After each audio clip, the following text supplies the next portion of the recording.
वज़ीर दाखिला शेख रशीद अहमद का कहना है कि इदारों का नाम लेना मरियम नवाज के कम अकली है। फौज को धोबी घाट चौक चौराहों में डिस्कस नहीं करते, डिस्कस करेंगे तो सियासत में भी आपके साथ धोबी घाट वाला सलूक होगा। मीडिया से गुफ्तगू में शेख रशीद ने कहा, इमरान खान की खुशकिस्मती है कि उन्हें नालायक और मामला फहमी से आरी अपोजिशन मिली। मरियम नवाज की तकरीर से इमरान खान का नाम निकाल दें तो क्या था, कोई खुश फहमी में ना रहे। इमरान खान कहीं नहीं जा रहे, अपनी मुद्दत पूरी करेंगे। उन्होंने एतराफ़ किया कि मुल्क में महंगाई है, हुकूमत की पूरी कोशिश है पेट्रोलियम मसनूआत पर आवाम को रिलीफ दे।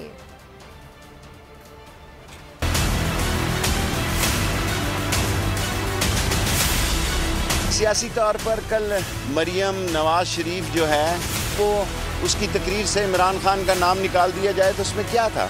वो इमरान खान की उल्टी गर्दान पड़ रही थी और कह रही थी कि नवाज शरीफ खून के आंसू रो रहा है। भाई मैं सुबह सवार वाले दिन मिनिस्ट्री खुलती है तो इजाज़त देता हूँ, अगर खून के आंसू रो रहे हैं तो जिस दिन 24 घंटों के अंदर, और ये उनके लिए बेहतर वक्त है, फिर अल्लाह को पता है क्योंकि वो वहाँ लंदन जाके जिस तरह वो प्लान होकर लंदन गए तो वहाँ उनको खून के आंसू रोने की कोई ज़रूरत नहीं है। कल धोबी घाट में फ़ौज को डिस्कस किया। जब आप फ़ौज को इस तरह चौकों और चौराहों में और धोबी घाट और मोची दरवाजे में डिस्कस करेंगे तो फिर याद रखना सियासत में भी आपके साथ धोबी घाट वाला सलूक होगा। आप अब कोई सियासी अखाड़ पिछाड़ करके जोड़ो कराटे करके अपनी सियासी कब्र खोदेंगी। पिछले दिसंबर में आपने कहा था अस्सलाम वालेकुम कि इमरान खान जा रहे हैं, कल आपने फिर कहा कल गए, कहीं नहीं जा रहे। और ये इमरान खान खुशकिस्मत है कि उसको ऐसी नालायक नकम्मी निकट्ठू मामला फैमिली से कि उसमें सलाहियत नहीं, वो दीवार के पीछे देख नहीं सकते।